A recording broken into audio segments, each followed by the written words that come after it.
3, 2, 1.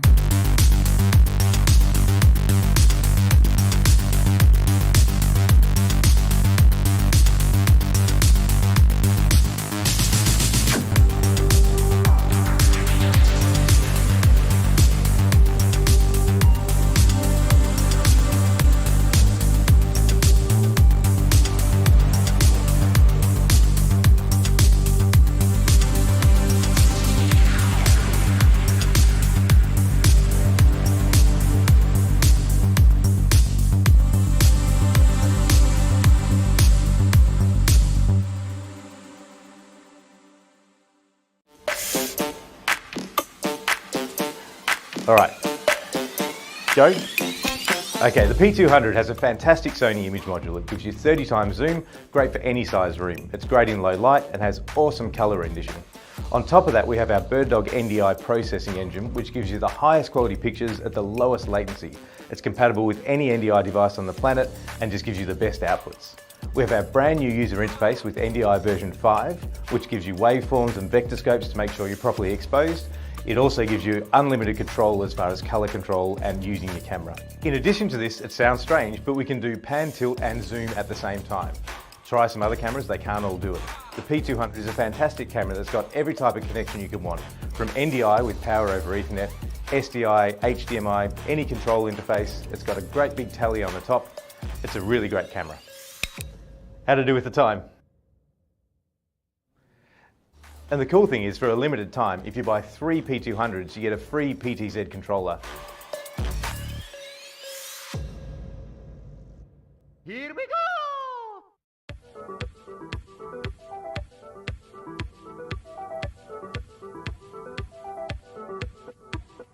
Well, it is that time again, everybody. Hope you are doing well. My name is BirdDog John, and I am back in action. In those scenarios, it's good to neuralize the cameras. You guys know that best. Very straightforward. Plug it in, go to the web UI, link the source, walk away. You know, like super simple. I keep looking over at the chat and I keep seeing you are full of it. Tasty, spicy meat snacks. Covered in flavor. I mean, you can't go wrong. So what's going on? We've got a handful of folks here in the chat, and I really appreciate that. What's up, mate? Hey, Warren, how are you? Appreciate it. Hey, Robbie, how's it going, man? You're just talking about you. What's going on, Tom? Ahoy. How is it going? What's going on, GoWeb? Good to see you again. Thanks for hanging out with us again today. Appreciate that. Feel like I'm in this video more than anyone but John. It's true, NetApp. You are, I'm going to cut this up and put this in the next intro.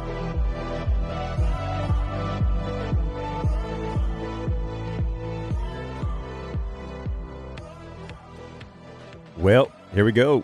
Let's do this again. I am BirdDog John. Thank you so much for coming on by and hanging out with us today. Hopefully you're doing well and things are looking up and up. It's Thursday. Happy Thursday, everybody.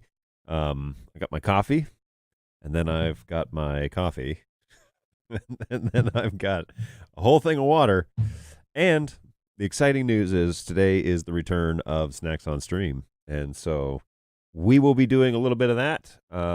The boys here in the office have put together a couple of things while I grabbed the warheads, because I found those at the store the other day, and I thought, oh, that looks like something I might try. So sour, sweet, fruity, chewy candy. Those are all a whole bunch of things that they've just mashed together on the label. But yeah, there you go. So, and then my buddy Balu, he's hooked me up with the 10 grams of protein Gatorade Zero with protein, zero sugar protein thirst quencher powder. That's a mouthful as well. So we're going to give that a try a little bit later. So Snacks on Stream is here today, and we are up and running. So hopefully you can hear just as well. Now, a good streamer would check in on his stream and make sure that the audio is actually coming through on the other side. So there it is, and I can absolutely hear it. I love my RE20, and I love I've turned off all the stupid intelligent muting and ducking and all of that crap that is between vMix and StreamYard and a bunch of other stuff. And so now I think I've got it to where I actually like it the most that I've ever liked it. And I came around all this, by the way, because I was making that second intro video like a week or two ago, and realized that the audio was all over the place. Like it wasn't consistent at all. And I did my best to recover as much of it as I could, but yeesh, that was a realization that I needed to do a little work. So good stuff there. You may have also remembered that on Tuesday we had a P240 in the office. That camera is now back with the support agents, and they are working on that. And so, wonderful day is that we return to the trusty P110, which is a little off center apparently, but the 110 is back, and she's up in the bird's nest, hanging out, kind of up in the corner. So she's back for now. We got to run some tests because, little insider secret here, I have a beta that fixes a problem, we hope, and we're just going to verify it here in support before we make that available. So that's the hope, that the fix is done. And it was just something about, like, it was like a quirk where it's like if you mount the camera upside down, then the preset doesn't call right. So it's listed as one of the known function issues that we have with it, and they've been working with the manufacturer and with the engineers to get that all sorted out. So obviously that's a game changer if that doesn't get fixed, and so they've produced that actually quite quickly. So excited that that might be done. We will double check it, and on Tuesday I can let you know if that's a real deal. And it may actually go live before then if it is done. So there you go. Who knows? But yeah, you come to the support show to find out that those little secrets that are in the work. So what's going on, Alex? Hey, thanks for stopping by again. Appreciate it. You're becoming a familiar face. Pandorica, what's going on? Happy Thursday. We've had some exciting conversations, me and Pandorica today, so that's good stuff. Go Web, greetings as always. Welcome back, bud. Good to see you. Hopefully things in India are going well. Oh, and Sanaya's here. Hey, what's going on? Hopefully you're doing well too. It's good to hear that you're well, maybe it's a little late, isn't it? Hopefully you've had a good day and getting ready to have a good night. So Petra, what's going on with you? Oh my, I'm cool to see that you have been heavily on my mind. I just ordered 3 P120s 30 minutes ago. Wow. Well, welcome to the show. I'm super excited that you ordered the P120s. They are the next step up in the P100 series, and so you have made a wise decision. You got any questions? You want to talk about it? You want to? I'm an open book in regards to that. So yeah, let me know. And if I don't know, then probably there might be a support agent or two. They've all been actually pretty busy the past couple of weeks, so they haven't been as active in the chat as they normally are because they've been getting a lot of work done. So we came back from Thanksgiving here in the U.S., and it had a fair bit of work because, you know, the rest of the world didn't quit. And so we had a fair bit of work to get through, and they just like went full on. And by the end of that week, the week after Thanksgiving, we were pretty much caught up. Now we've had some influxes of products that have come in that needed to be looked at, which were being held before Thanksgiving. So we kind of got like 2 weeks worth of work, I think, the week following. But so they've been kind of showing up in droves, and they've been working through them. But it's all good. We're getting through it, and I'm pretty excited that with the progress that they've been making. So that's good. Michael Graves, the man, the myth, and the legend. How's it going? Hopefully you're doing well. Linwood, loving my P200 and P120 at Duke University. Oh, that's cool. Hey, do me a favor. Do you have any sort of like any pictures with those cameras in that environment? Because you know who would eat that up is the head of marketing. He would love to see those cameras at Duke. So if you have any sort of photo or anything that you'd be willing to share and you're allowed to share, then shoot it over to the help desk and just say, hey, John mentioned to send this over, and just send it to help@birddog.tv, and we'd be happy to pass that along to marketing because they eat that stuff up. They love it when their cameras show up in cool places, and that definitely is one of them. So Brayton's here. Morning, Brayton. Hopefully you're doing well. I mean, I know you're doing well, but you know, it's my go-to. 120 and 200 are priced pretty close together. I would agree. They are priced pretty close together currently because the launch of the 240, right? So on Tuesday we had the 240 here in the office, and we were using it in the roost, which is where my P110 is right now. And yeah, it's I mean, let's say it's easily the 200's equal. We'll put it that way. But there are some things on there, and I didn't even really have a lot of time to set it up and monkey around with settings. But it was really easy for me to get it to match the studio lighting here in in this studio.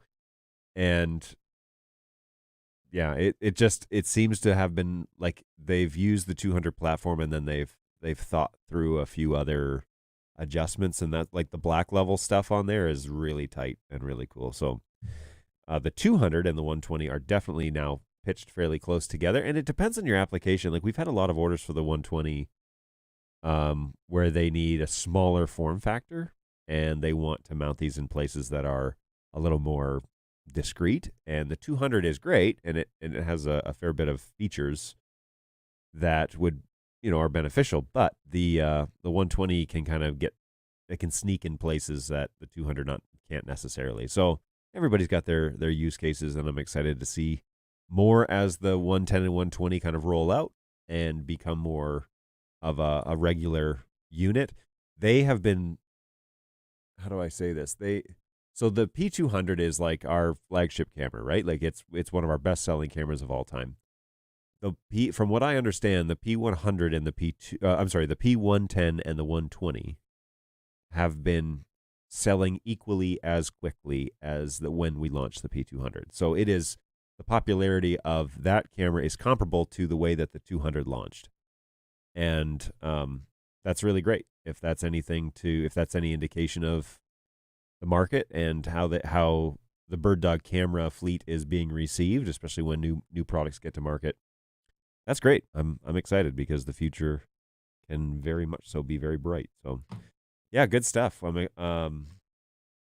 been a whirlwind of a year. I cannot believe we're into December. I'm making plans for like January right now, and it's just blowing my mind because if you've been on the show this year, at the end of the month, I'm always like, well, that month is over. I say that, and I feel like I say that all the time. Like the time just keeps churning by. And we've done a lot this year, like BirdDog. I won't do a year review. Maybe that will be a show though. Ooh, that's a great idea. But I owe GoWeb an audio show first, and I think we're gonna plan that for next week. And the guys that I want on the show, I need to ask to have them join us in that conversation. Oh, that's a good idea. Maybe I should ask like Glenn. Okay, so I've got some ideas, and I want that audio show to be more than just me tinkering around with audio stuff. I want it to actually be like a conversation, and I think and to contrast it against Dante. So let me see if I can drum up some folks to join me for that conversation, and then we can kind of go down that road. But I'm not going to do that today. I want to do that maybe next week, and I have it here on the note. Where's my note? I have the note that show has been requested, so I'm going to shoot for next week and try and get that to happen. Let me send some emails today and figure that out, but that's the plan. So I won't do a year review. We're not quite there yet. I've got 4 more shows after this one for 2022. And then, of course, as I mentioned on Tuesday, we are planning on closing the support office for a week. So everybody hang on. It's okay. But it's during the Christmas holidays. It's the week after Christmas. So Christmas is on a Sunday this year. And that week, so Christmas is observed on the 26th. And then, Christmas Eve is observed on the 26th federally, and then Christmas Day is observed on the 27th. So those 2 days were closed for a federal holiday, and then the last 3 days were closed for the Christmas break. So we will be back on the 3rd of January because New Year's Day is observed on the 2nd this year. So we'll be back on the 3rd, which is a Tuesday, and I will host a show on the 3rd to start the new year. And but that's kind of the schedule going forward, is we will miss 2 shows on the, what would that be? That would be the 27th and the 29th. Those 2 shows will not be happening, and the support office will be closed. So I cannot guarantee that anyone will be checking in that week because I'm not going to require anybody to do that. but you're being warned. And honestly, and they're like, well, you're only telling the people that are on the stream. It's like, well, these are the people that matter, right? You made the effort to come to the show. No, I'm kidding. The everybody's a VIP. Anyway, so we we'll be closed for that week, and we want to get that message out. It is also in the ticketing auto response. If you open a ticket through email, you're going to get an auto response that says, hey, just a heads up, we're going to be closed that week. So we're trying to get the message out, probably put something up on socials just so that people are aware. But if people are freaking out online that week, please do them a favor and say, well, John's been announcing it for like a whole month and a half. I started talking about this when we started talking about closing for Thanksgiving. So everybody needs to chill. What improvements does the 240 sensor have over the 200? Well, it's actually a different sensor. I don't know how much I'm allowed to like get into that detail, but it's actually a different sensor, and it gives you deeper color control than the 200 is able to do. So black level in particular. As a matter of fact, I was very surprised to see the granular black level adjustment on that camera, and that it hadn't dawned on me that that would be available because of the sensor that they're using. But it allows you to dial in your colors a lot more precisely because you have not just contrast and brightness control, but you actually have the true black level control. And so that is like next level broadcast camera lens level stuff. All right. And it's so funny because we get tickets in the help desk all the time that are like, professional broadcast cameras have Kelvin.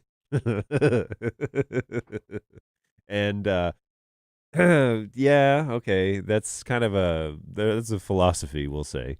But Sony lenses actually don't have Kelvin control. Panasonic ones do. And so it's actually a brand type of thing. The lower level Sony ones that are in like Sony Handycams, they have Kelvin control, but the broadcast level lenses don't, because they kind of assume that you're using a colorist. And so we have to do some training and showing like, here's how you manipulate color with a broadcast Sony lens. But you know, the idea that real cameras have Kelvin control, that's not actually true. You know, like if you're actually going to query the market, perhaps the statement is all the cameras I've ever used have Kelvin control. That might be true. But real, like legit broadcast lenses that go to like, well, let's just say big name corporation medias, you know, broadcast medias, TV level stuff, those ones, Kelvin is kind of like entry level color control. They're going to be more interested in the color matrix and more interested in being able to manipulate the reds and being able to manipulate the blues and the greens and all of that sort of stuff. So it's one of those things that it's like, yeah, I understand what you're saying. And it is a big convenience level thing to just be able to like, 5,500 Kelvin, that's what our lights are, setting it at that and walking away. You know, but in many regards, these cameras are, and now we're getting into like the theology or the philosophy of all of this, not theology. Now we're getting into the philosophy of all this. It's like, well, it's actually a tool that's helping you be creative. And so in many regards, you want to dial it in specifically for your use case. It's very subjective. It's not like you could read a manual and know exactly how to set the color. What you want to do is find out who makes the final call, and then what do you want the image to look like? And so great example is this studio. It has evolved over the ages. And if you go back in the archives, you can see how my show has evolved over time. You know, and how things have progressively, hopefully, gotten better. Audio, video, camera angles, switching, all that stuff has kind of evolved over time. And I think it's gotten progressively better over that period. Now, again, subjectively, you may disagree, but be that as it may, when we talk about making broadcast level cameras to do productions, the camera has the functionality to manipulate color. But how do you want to utilize it, right?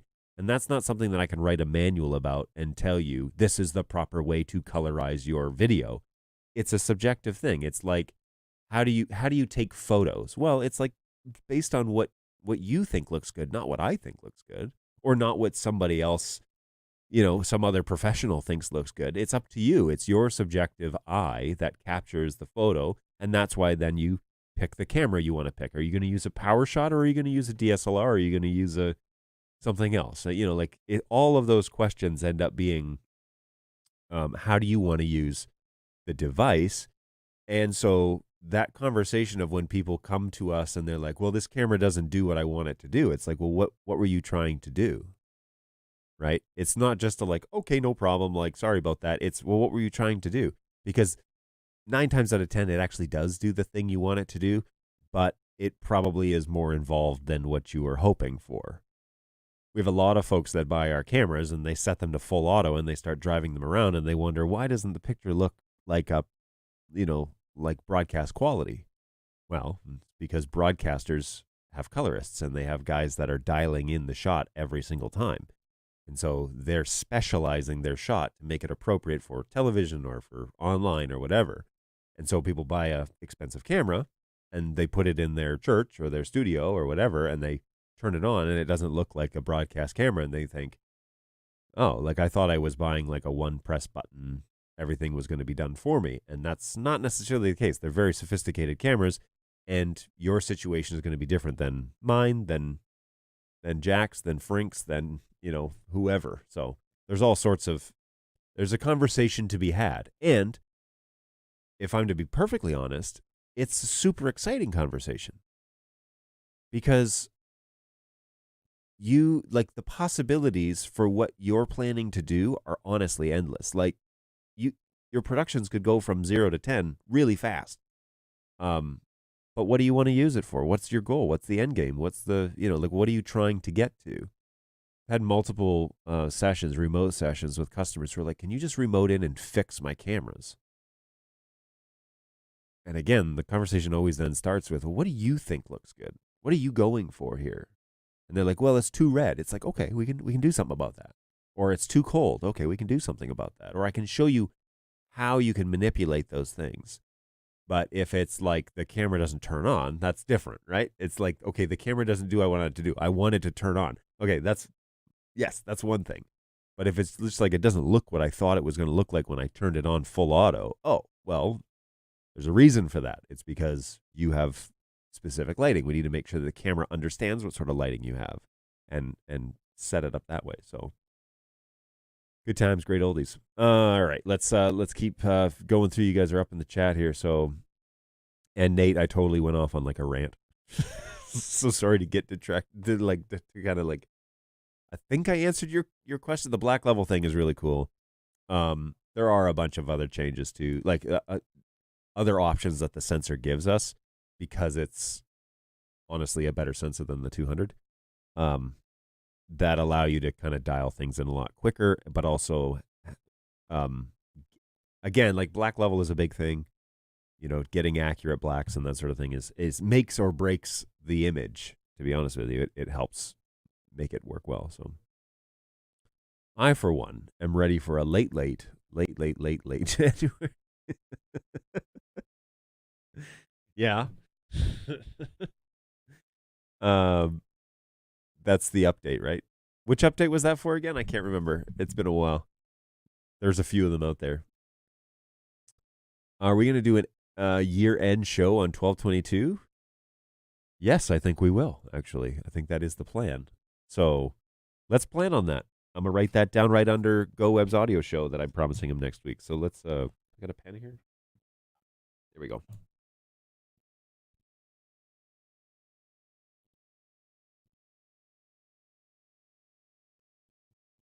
Maybe I'll see how many BirdDog employees would be available to do an end-of-year show.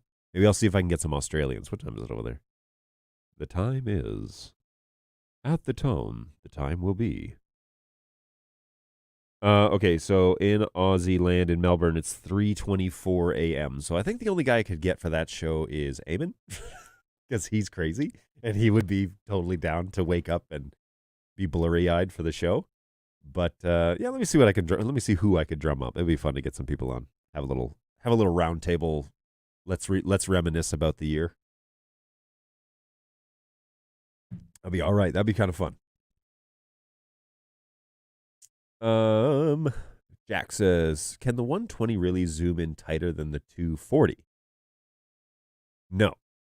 The 240 technically has a 40 times zoom, and the 120 has a 20 times zoom. So I'm going to say no at this point. What's going on? Hey, it's Ian, right? Is that correct? It's a different spelling of Ian than I've seen before, but I have a cousin named Ian, but I'm assuming it's Ian. Hey, welcome to the show. Thanks for checking in on LinkedIn. Really appreciate that. Hey, I have 3 P400s. I'm looking to buy another 6. Oh, man, that's huge. That's for you. Buying another 6 P400s. That's pretty great. What are you using them for? I'm all about finding out more about that. Scopes trumps units of measure. It's true. Scopes are a very valuable thing, and that is why they are integrated in the NDI5 option, because you can enable scopes right on the preview or program window and get that color dialed in if you know how to use scopes. And if you don't know how to use scopes, go to youtube.com and say, how do I use color scopes? Because there's 1,000 tutorials out there as to how to use them, and that would be then a tool in your arsenal that not everybody has. So careful.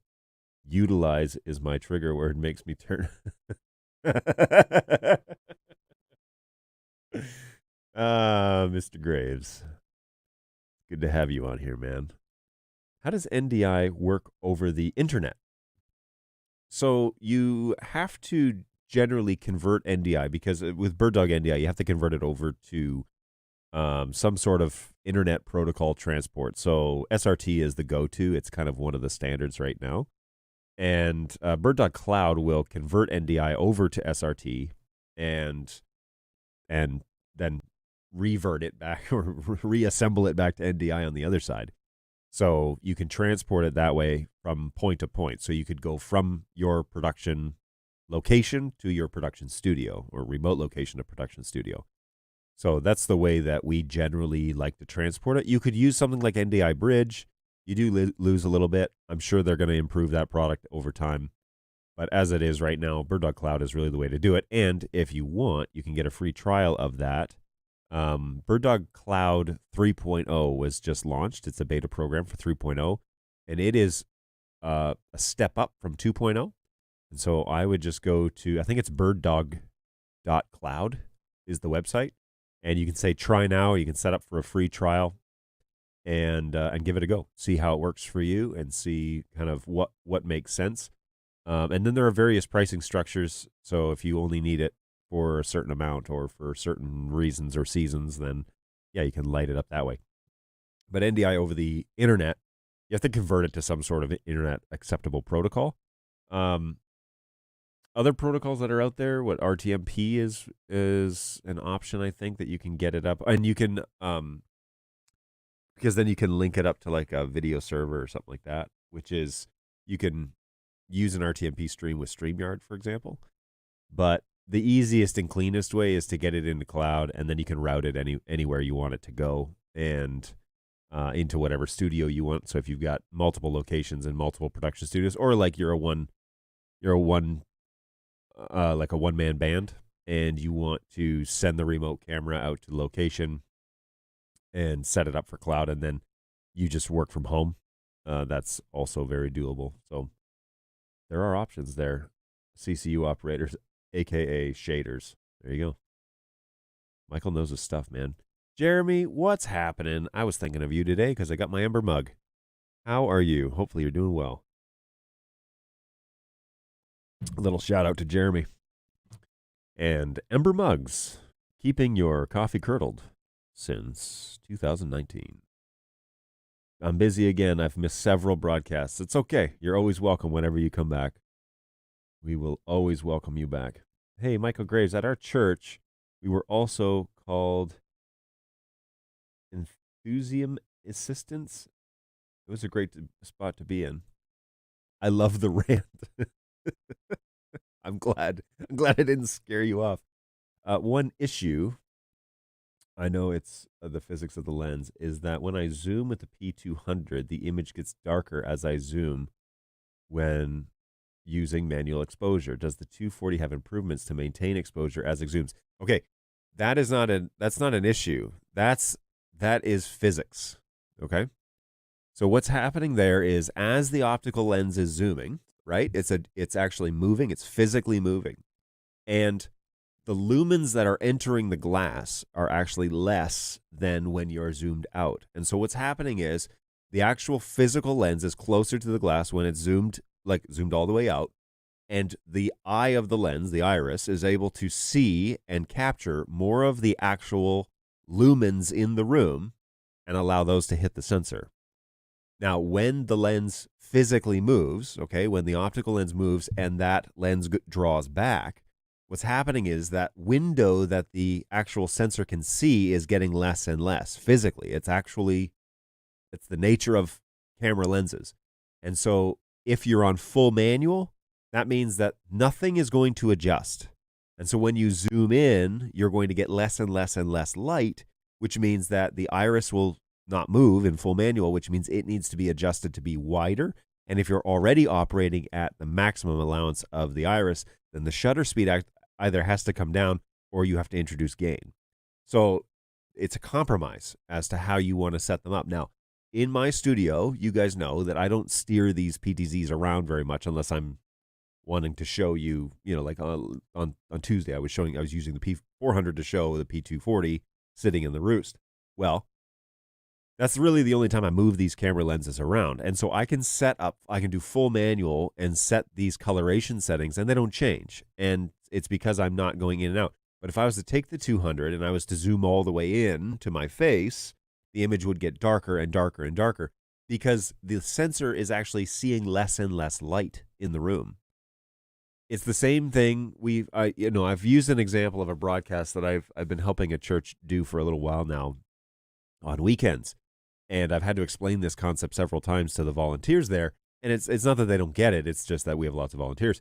So we're zooming in, and there's all this stage light, and it's super bright when the camera's all the way back.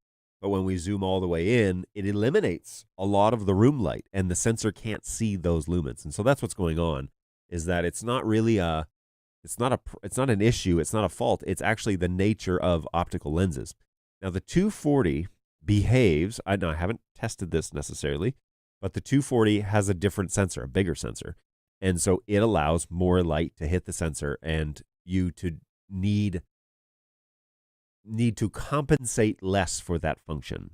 I won't say it doesn't do it, but then the actual nature of lenses, it actually requires less compensation for that to work, which is why BirdDog Jake has gone on record and said the low light performance on the P240 outclasses the 200.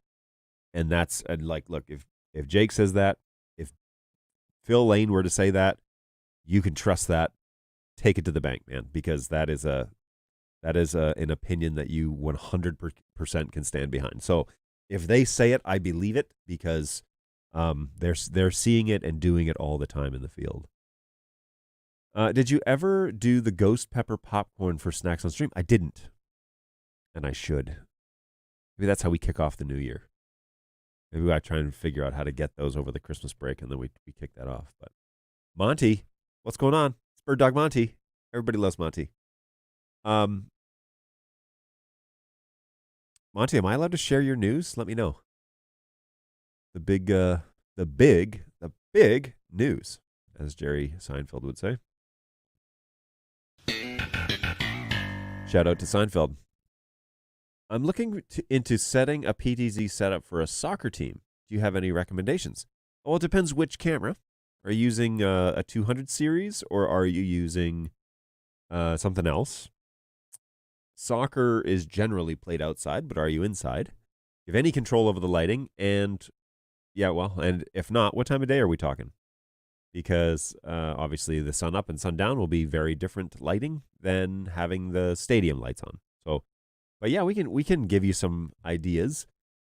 It looks like I've got lots of salesmen here. Phil says, "Hey, I'll be there for that one." Excellent. The year-end stream. I'm looking forward to it now. Now I'm totally we're totally doing this. So good. Can't wait.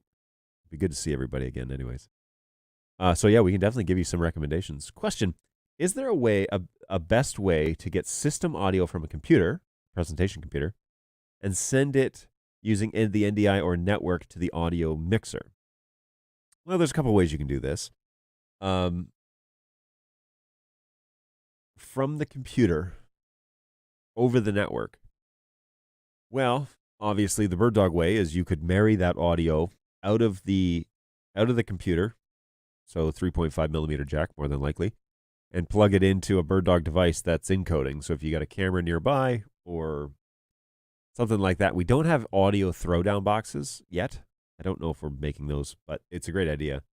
But you could convert it that way. You could also convert, I believe, an audio source on your presentation computer, hopefully it's a PC, with Audio Direct, which is an NDI program. And Audio Direct will allow you to take any input and convert it into an NDI audio feed. This is one of those functions that I want to talk about next week when we do the NDI audio show, because I haven't played around enough with it and I don't know how consistent it is. But I've heard rumors that that is the function of Audio Direct from ndi.tv/tools. So that would then turn it into an NDI stream, get it on the network, and then you could pull it down on the other side. That's probably the free way to do it as of right now. Or if you already have a BirdDog device, integrate it into the audio channel there. Michael Graves, do they still teach people to use scopes? They might as well. Blackmagic scopes are good. It's true, and we have a Blackmagic device here that does scopes, and it's all right. But, you know, we toss those on the NDI5 camera update, so you can just use that as well. Seems like it's all about if it looks good. I find that that's the case, right? Like, the people who are paying for the show, what do they want it to look like? That's really who matter, because they're going to keep employing you if it looks good. It's not about it being like subjectively good to the masses. It's about like who's writing the paycheck. Let's be honest about that. Hey, thanks, man, for all the answers. Every live show, I note something new, which is awesome. I am flattered that you feel that way, because sometimes you don't know. Sometimes you hope that people are taking stuff away. So I am honored that you say something like that. So WFM all the way. I had to replace my Ember. Their support was amazing. Enamel came off the inside of the mug. Yikes. How are you scrubbing that thing, man? I'm just using like a regular whisker brush. I probably use this 2 or 3 times a week. Maybe I'm not using it as often as you do. So you had it replaced by Ember? Because you said that. Because you said their support was amazing. So here's hoping. Because that, you know. But hopefully I don't have that problem. Now, the other guy that has an Ember that I know is Eamon. So, co-owner of BirdDog.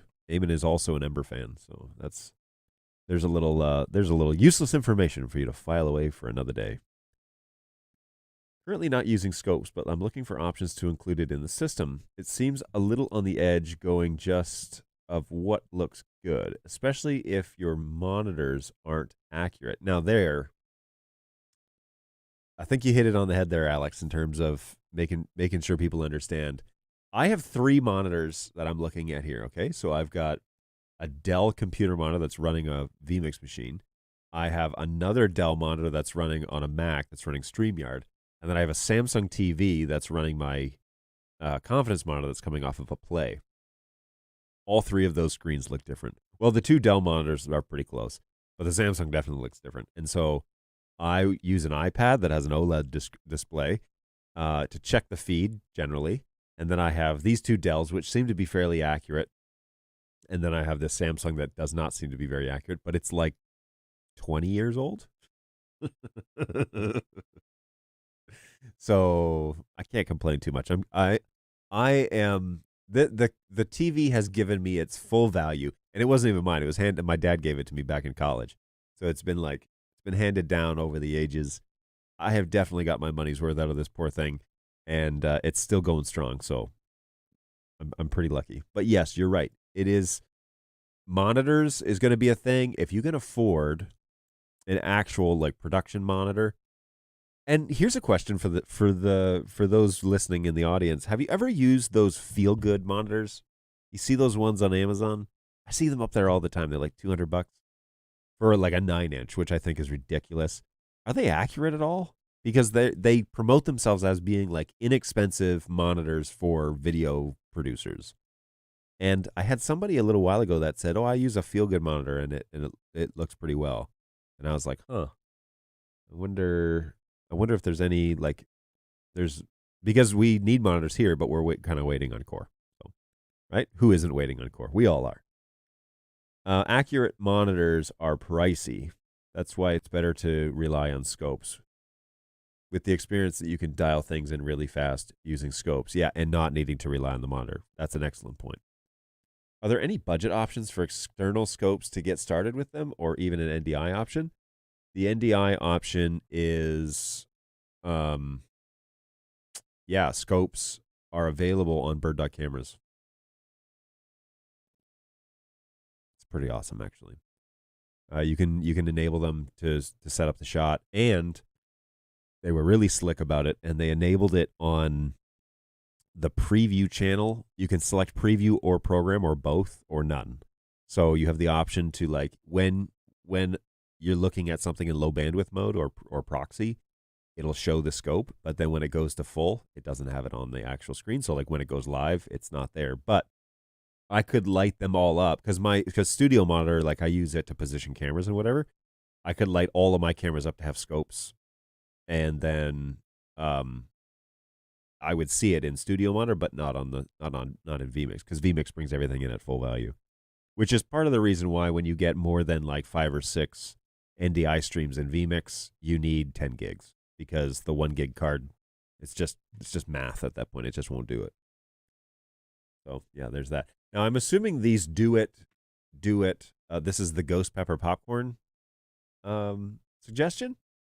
So if that is, let's rock and roll. Jeremy, I might need to get you to send me a link for that, and I'll place an order. Half a lifetime ago, I was an online editor in a 1-inch suite. 1-inch suite? Everything was aligned with scopes. I would hope that school still teaches that. I agree. Suggestion for a 2023, have a gadget device of the week or month. Kind of show where talk, showcase, demos, invite guests, Q&As related to have gadgets or devices along with regular updates.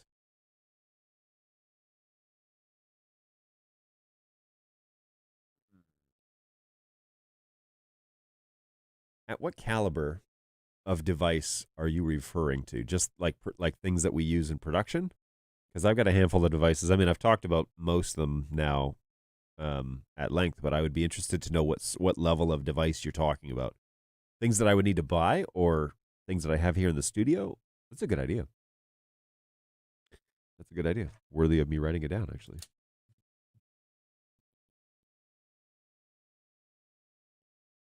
I know that like the guys at HQ have asked me like, hey, if you're ever doing tutorials or whatever, like or a tip or a trick or something like that, be sure you cut it up and send it to us so we can post it on socials. So if anybody wants to learn anything, just shout it out in the chat, and then we'll toss that out there, and then we can send it over to marketing. It's a good idea, GoWeb. I tried NDI tools, but I'm getting choppy sound. Interesting. That would be a great. Yeah, we need to test that out. Well, we're gonna have an NDI audio conversation next week, so let's table that until then and see what we can find out. I haven't bought anything yet. I saw a series, but I'm not sure if they want to invest into that yet. Yeah, so the very common sports arena camera is the A200, and that camera, you mount it and it hangs, and then it has a 360-degree, spinning lens basically, and you can spin it right around. And that way you can capture pretty much any shot. I installed 3 of those in New York one weekend about 2.5 years ago. One Saturday afternoon, actually. It was I flew in the morning and I flew out at on the red eye. And they put them in on a football field, an American football field. And it was pretty cool. By the time we got it all rigged up and ready to go and adjusted.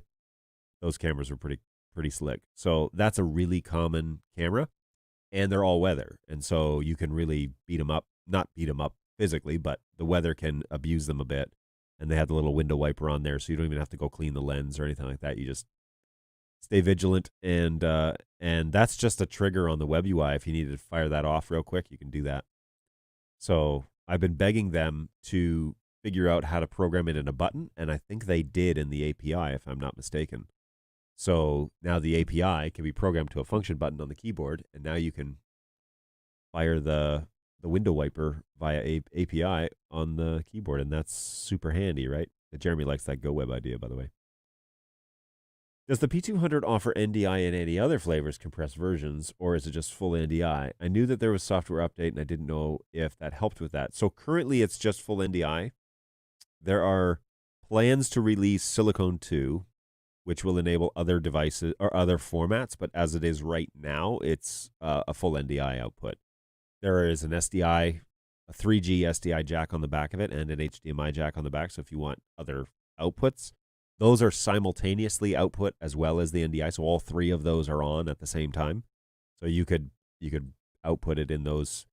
If you're going to get a camera and you don't want to use the NDI function, you're going to get a camera anyways. You get a P200. You could hook it up via SDI, get it into your production system already into an existing SDI or HDMI production system, and then you can wait for the Silicone 2 update. And once that comes out, then that's going to give you HX2 and SRT probably, and a handful of others. But I don't know what the timetable for those launches are, because although they sound simple, they're actually quite complex, and we have to enable them as well as the rest of our stuff on the chip memory. So that is the plan as it is right now. But today, it's only able to do NDI full, SDI 3G, and HDMI.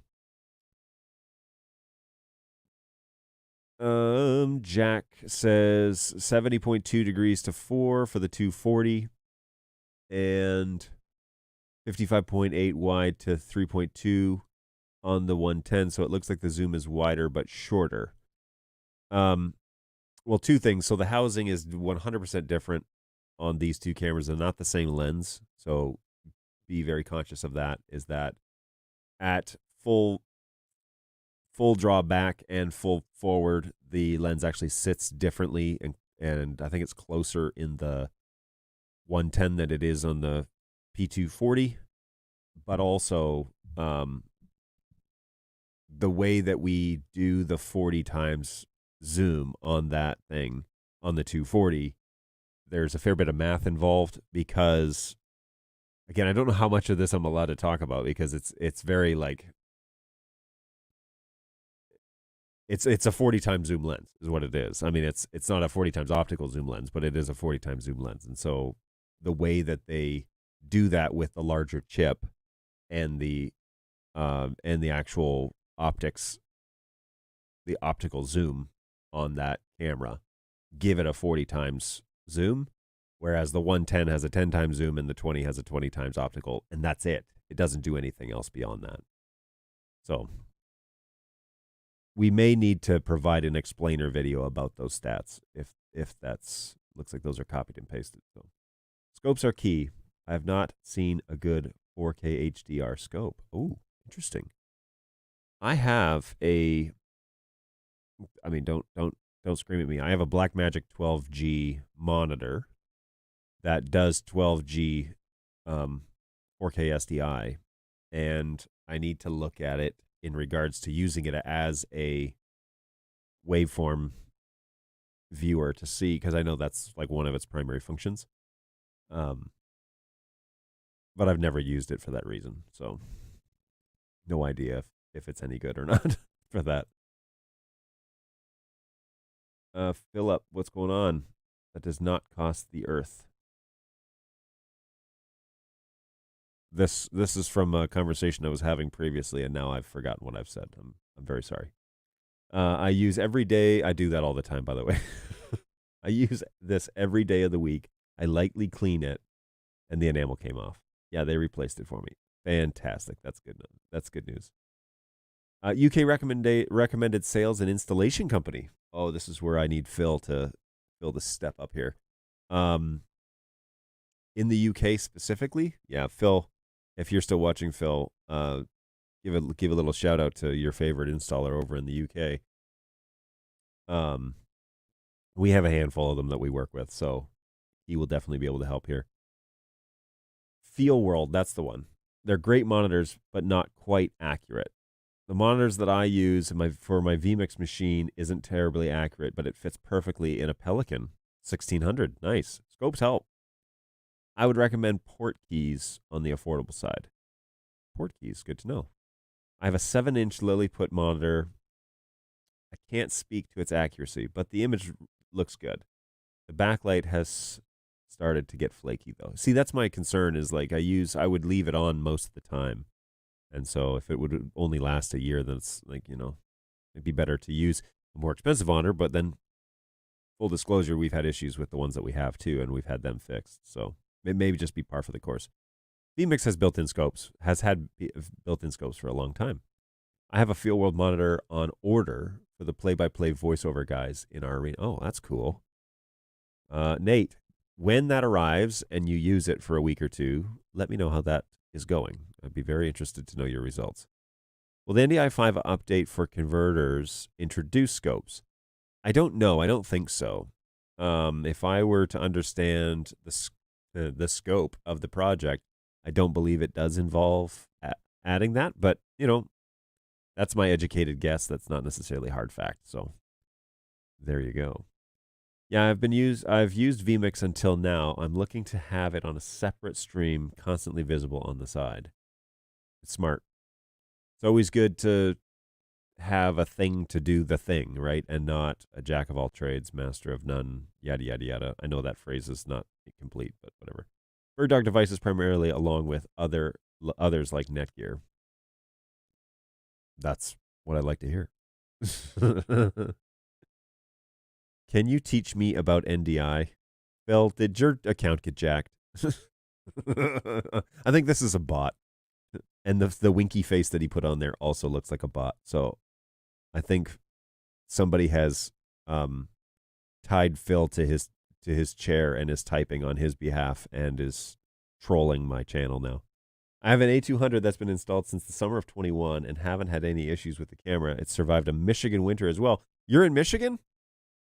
We're in Michigan. We're over in Auburn Hills. Where are you? What's happening? What's happening, neighbor? River Radio. Thanks. Hey, what's going on? Thanks for popping by. Philip says omniscopes look good. No omniscopes. I'm going to have to look that up. Leader makes some really nice scopes, but they're, for money simples. That's super expensive. They better be nice if they're that expensive. Where are you based out of, Ian? And what is the install? Hey, it's John. Hey, it's Senseless. What's going on? So happy for you to join us for the end of the first hour. The percentage of zoom doesn't mean too much without knowing the millimeter. For example, 40 times lens at 3.5 is not much more than a 20 times at 7.8.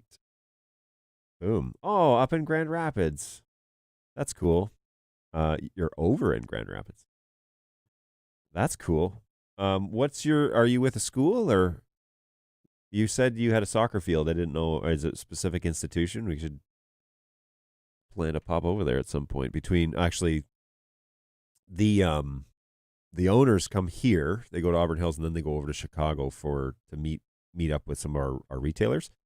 So maybe they could pass through Grand Rapids and check you out. Maybe I'll jump in the car and fly back. That'd be fun.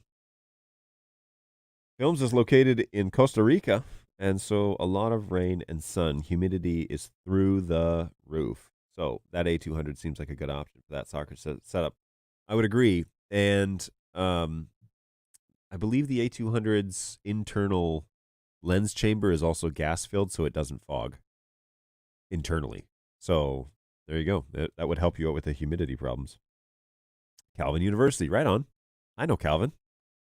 Very cool. A lot of the guys that work out of this office went to Rochester College / University now. So that's over here in Rochester Hills. Kind of a sister Christian school. Very cool. Very cool. All right. So we are through the first hour, and I promised you that we're going to do snacks on stream today. So I definitely want to give that a go, and we're going to try that out here in the second hour. Thanks for hanging out, everybody. We're going to keep going for a little bit. So let's do it. John's just making up stuff to start drama. Look, I don't know. Look at him. Wish me luck, folks. It's my first Vegemite. Oh, the playlist. My bad. Let's try that again. John's just making up stuff to start drama. Look, I don't know. Look at him. Wish me luck, folks. It's my first Vegemite experience.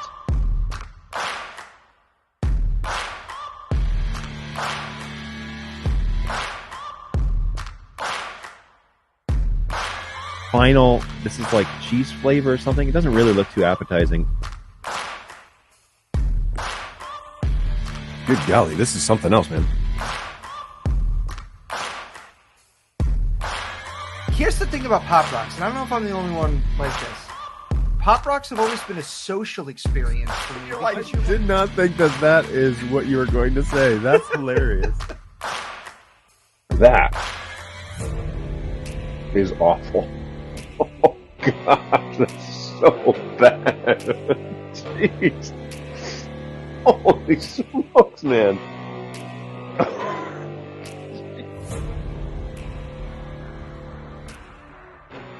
Yep.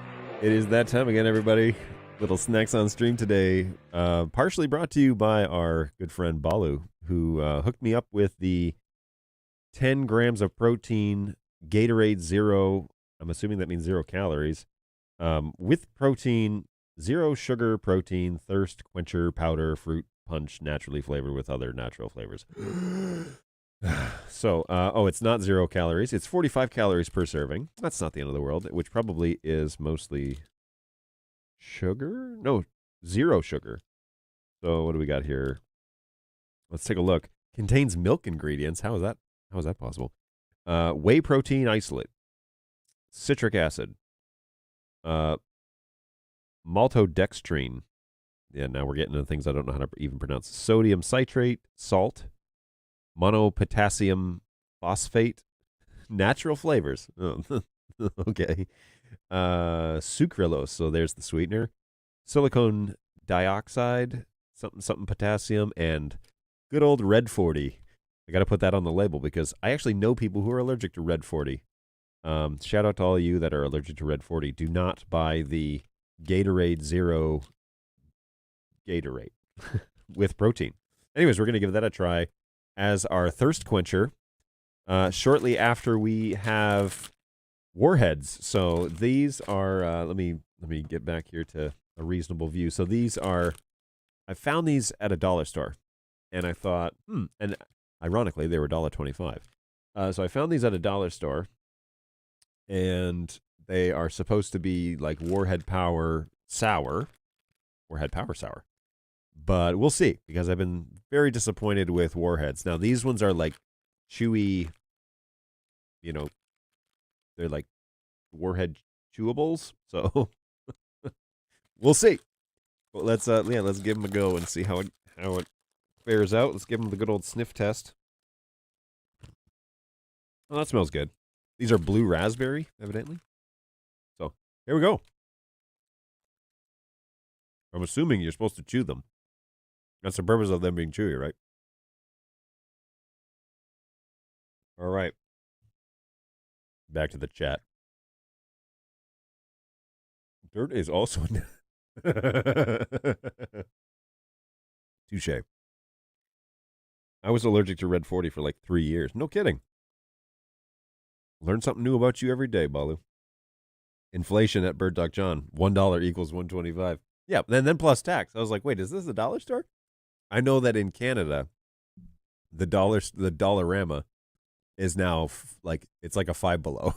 It's like everything up to $5, which is $5. Technically, you could do that with any amount of money, right? I run a dollar store. Everything's $100. Like, wait, what? Okay. That one that I ate was chump change. So we're gonna do a whole handful. Here, wait, we're gonna do a whole handful of these.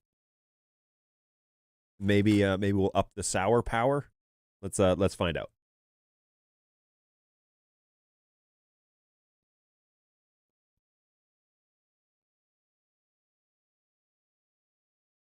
No.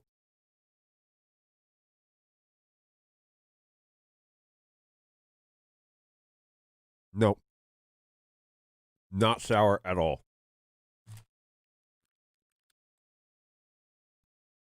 Major disappointment. Like, oh, they're less sour than Sour Patch Kids. Yeah, brutal. And they don't even taste as good as Sour Patch Kids. Oh, super disappointed. Bummer. You fail, Warhead. Fail. I mean, I'm going to eat them, but you fail. All right. Dollar Tree facepalm. Maybe that's the problem. Maybe the source that I got them from. Let's see. What's the expiration date? They got to put one of those on there, right? Best if used by February 16th, 24. Always makes you question eating something that doesn't expire for almost 3 years. When was it made? Does it give us a manufacture date? Guess not. Yeah, it's crazy disappointment. Not even really good flavor. I still go, though.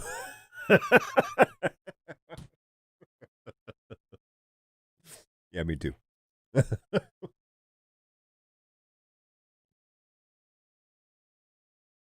You don't know how old they are. Well, I know when they expire.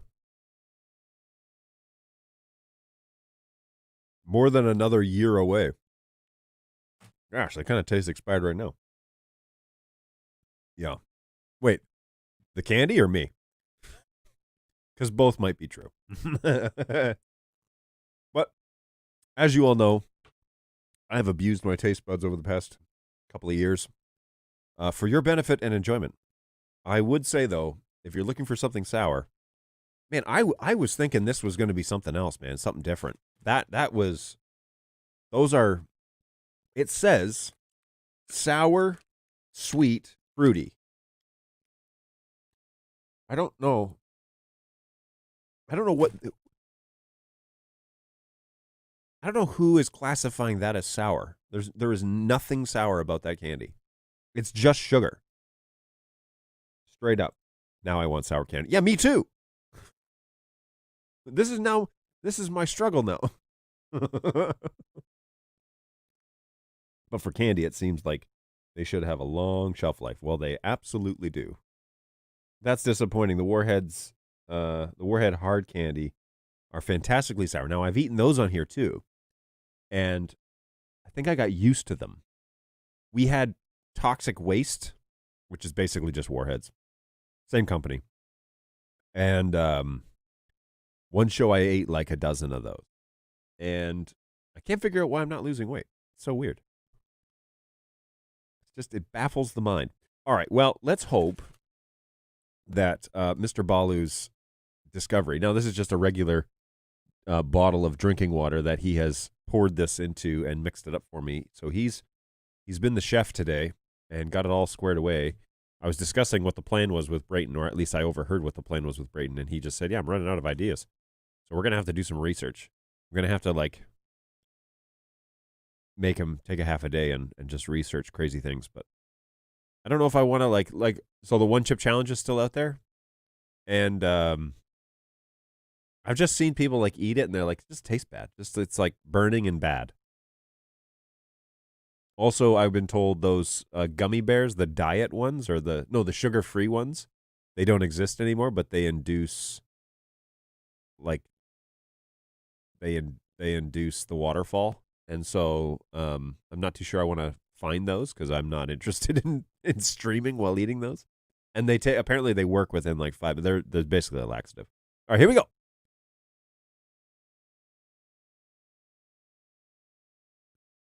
Woo. Oh, that's...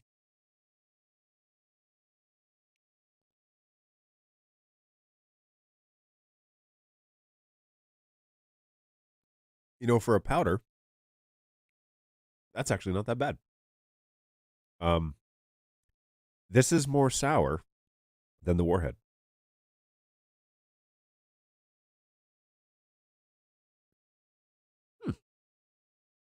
That's not that bad. So much so that I would drink that again.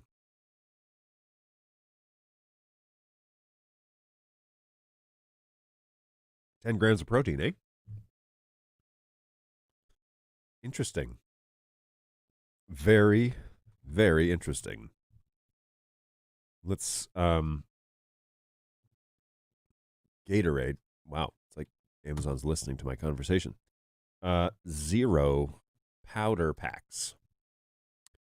All right, let's have a little look-see and see what other options we've got out there, because Baldy was generous enough to purchase this, and he was like, all right, here's what you're having. And so, yoink. So can you guys, yeah, you guys can see this, eh? Like that. Okay, cool. So here is the Amazon options. The Amazon choice are Gatorade Glacier Cherry. That's one that he offered me. Ooh, what is this one? Gatorade sugar-free. What's the flavor? Grape. Ooh, I love me some grape.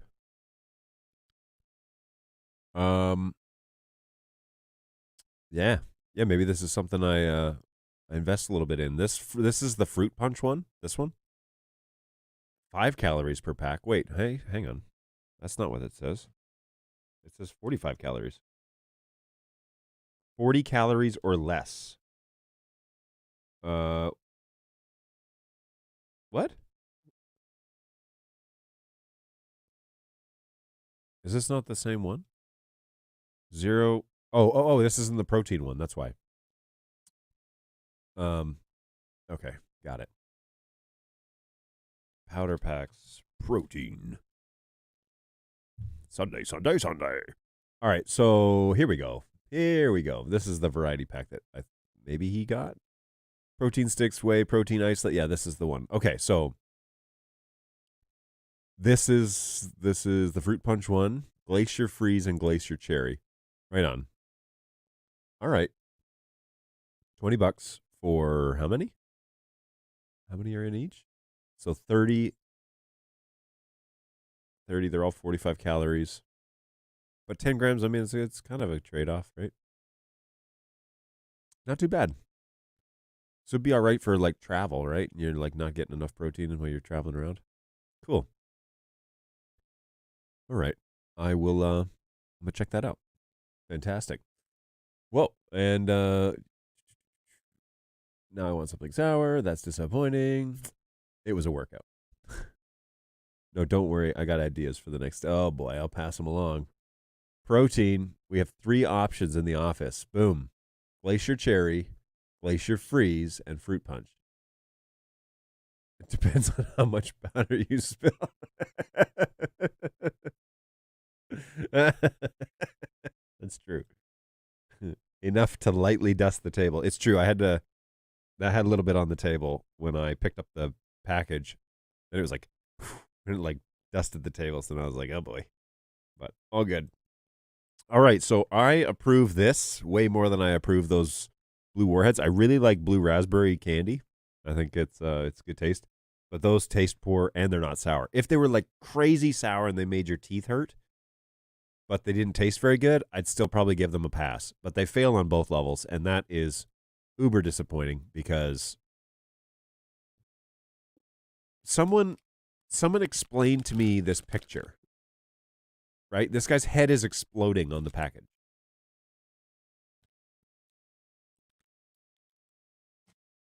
I don't understand what you mean by that. That doesn't mean anything to me. That's not happening to anybody anywhere in the world while eating these candies, unless they're diabetics. So, yeah, I don't know what that.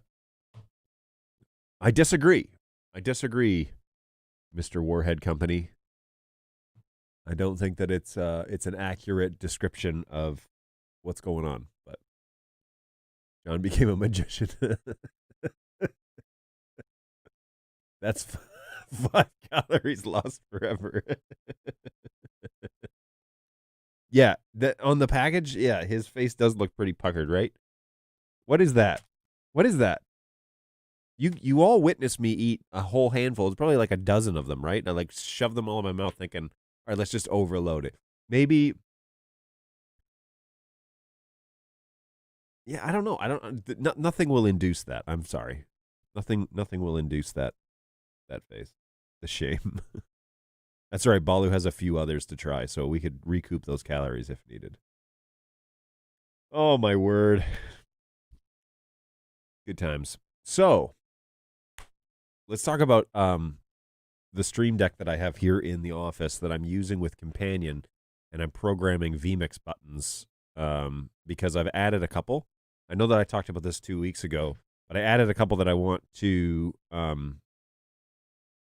give an example. Maybe I can put it like here and you guys can see. Yeah. Yeah. All right, cool. So I'll put it next to these nasty candies. And we'll just cut over to it. So this is my Stream Deck. And it's just my own personal one. And stinking playlist. Get out of here, man. So this is the Stream Deck that I'm using for this show. And these are just the buttons that I use most often. And so I threw them on here. But I've also got several like other things that fire, mostly sound effects, that fire on this. And that's what I use this primarily for because I've got the good old X keys that have, I use clear labels for this. You can't see them because the LED lights are, or the lights are on. But there are labels that we have a clear label maker outside with like clear tape. You can't even see it. No, with tape that's clear, and I just made labels and stuck them on here for these shortcuts. And then inside of vMix, I did triggers that obviously, then when you press a button, it does something. So if I want to cut between, preview and program, I can do that really quickly. I can also set up the preview, or I can change the program. So if I need to jump to a different window, I can do that here pretty fast and dump the video. So that's really nice. So I've got the traditional, I can set up the program window, and you can't see me doing that, but I can set up the program window and then cut to that, and then I can change the program window and then cut to that. So really nice. Handy to have, and of course the confidence monitor that's underneath the camera that tells me everything I need to see and for the next shot. So that's really helpful. And some of those options, I mean, you could do all of those things here on Stream Deck as well. The LED screen is nice, and you can customize the words and what have you. But I really like I do this pages thing where I can cycle through.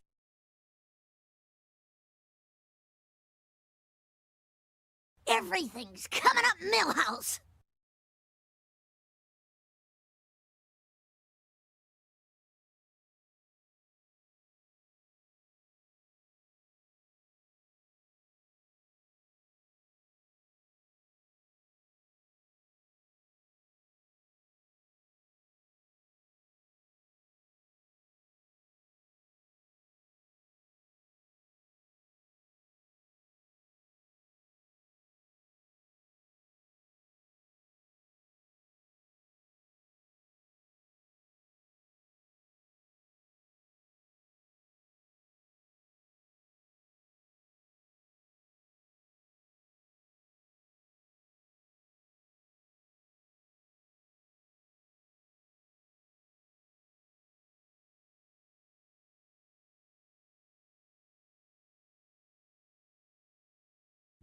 Did I seriously mute myself? Oh my gosh, how long have I been talking with that on?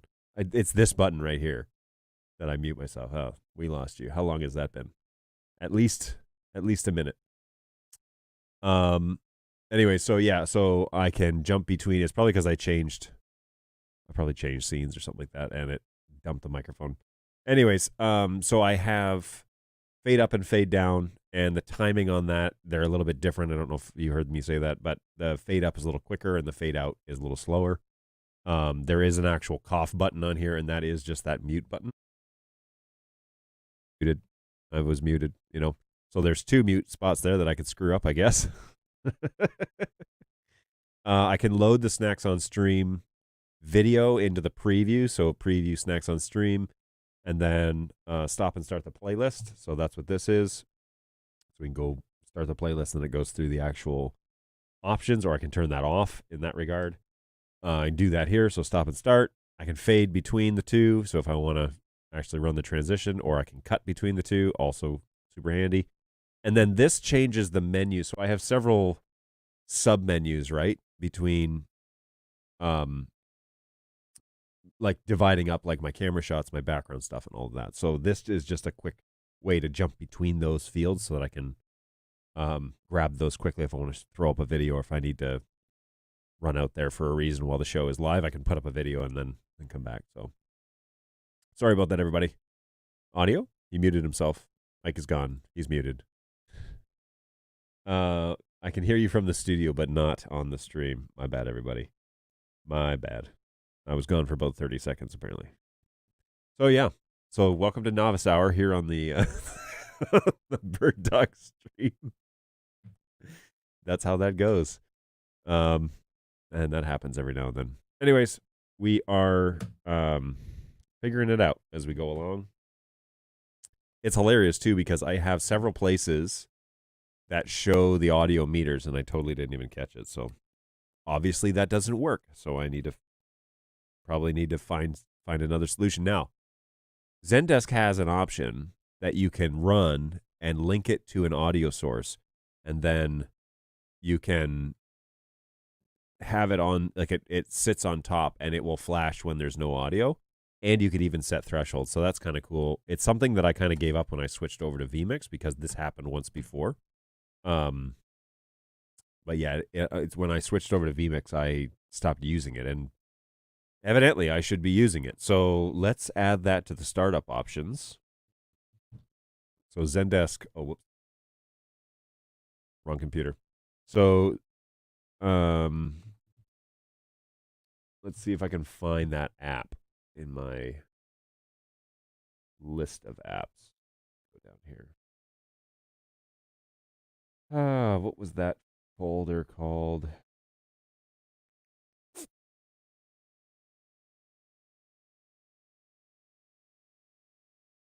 Apparently it's not in here.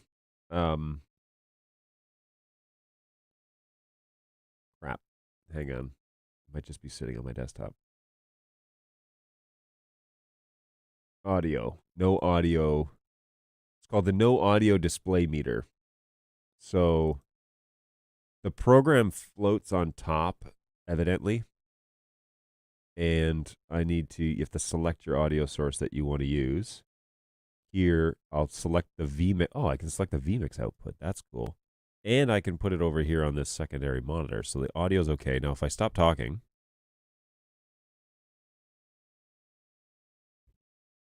Oh. And it's beeping in my ear as well. Now, it's weird because the here, I can share this screen because maybe you guys would want to see this. I don't know. So here is the audio meter from Zendesk, and it's listening to the NDI feed. And so it's showing pretty low audio. But then again, I level it. Nah, it's not that low. I level it out to about like -12 or -8, somewhere in there. And so I can definitely leave this running. What I should do is, stupid playlist. Gosh, it drives me nuts. Okay. So here is that audio channel. And I actually do, like, my audio comes out of vMix at around level 12, -12. So that's probably accurate. I don't need to manipulate that too much. But when you stop talking,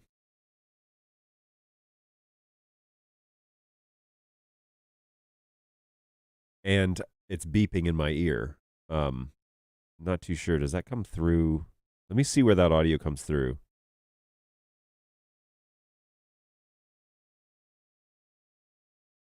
Okay, so it doesn't show up in vMix, so that's really helpful because then my ears will beep when there's no audio. All right, I'm totally adding this to the start menu. Another little shout out to ZenNDI for making useful tools all the way across the pond. I believe he's in the UK. Now, when I stop talking to like think, it's gonna beep. That'll be annoying. But I'd rather it beep and indicate that there's dead air than me not know that I'm muted. So vMix now has a low audio alert as well. Oh, really? Interesting. Maybe we'd be checking that out. I believe they introduced it in version 25. I'm definitely running that. There is a way. Is there a way to signal when accidentally muted? Just like a tally light. Yeah, the issue. Well, the audio bars are in vMix. I mean, they don't go up and down when you're not actually sending anything out. But obviously I missed it, and so I actually probably need an audio alert when the audio stops. But if vMix can do it, that's cool. I'd be down for that. So have you been able to play more with the 240? What are your thoughts? I have been able to play with the 240 a fair bit more. I also gave it to my team, so they've been able to play with it a fair bit to see, what they think of it, how to set it up. They've even been playing with some new software that we've been working on, and so they've used the 240 in that instance, and it seems to work pretty well, so that's great. My thoughts is out of the gates. Now, I've used the 200 for a couple of years now, and it's my go-to camera for this show and for just in general. If I'm thinking about BirdDog cameras, I'm usually thinking the 200 because that's the baseline. It's our most popular camera, and it's done, it's done really well in the market. The thing I noticed with the 240 is that it's right out of the gates, it's equal to the 200. And I haven't really explored it too much, and as to like what else it's capable of, and what sort of options we get when you because of the sensor that we have inside. And so I have been monkeying around with it a little bit more since Tuesday's show, and I think it's right on par with the 200. The nice thing is that on paper it's got the same specs or better, and so for the, if you were to pit them one-on-one, obviously the 200 is an older camera, and so it's a little less expensive at this point because the 240 is out. But yeah, I think if you're going to just pit them one-to-one, the 240 is going to win. And I make that assessment also with the conversations I've had with guys in sales who have extensive camera use, and they also feel strongly that the 240 is a really nice step up from the 200 series, and the 200 is like the go-to. That's that has been our flagship camera for a very long time, and it's been fairly reliable and also very well received. So yeah, I'm happy with what I'm seeing there. No, we can't hear the beeping in the feed. Excellent. Zen software is a treasure. Yeah, seriously. I've always been impressed with it. I've always been very impressed with Zen software, and just like the simplicity of it, that it doesn't have to overcomplicate itself to make it work. So I really like it, and I am going to head on over to my run menu. We're going to type in shell : startup. We're going to open the startup folder, and then we're going to open up another browser. And inside this browser, we're going to look at the desktop folder, and we're going to go to the No Audio Meter app, and we're going to make a shortcut into there. Oh, it copied the application. Wait a minute. That may not have been a good idea. I don't want to copy the application. I want to make a shortcut. So we're going to make a shortcut for the audio meter. So that create shortcut. Yoink. There we go. All right. And then we're going to put that in the startups so that when my computer turns on, that will happen. And what's really cool about this app is that it stays on top. So you can put it anywhere, try and get it out of the way. I'm just going to put it in the top left-hand corner of my screen, and we're good to go. So there is hopefully the end of my audio woes.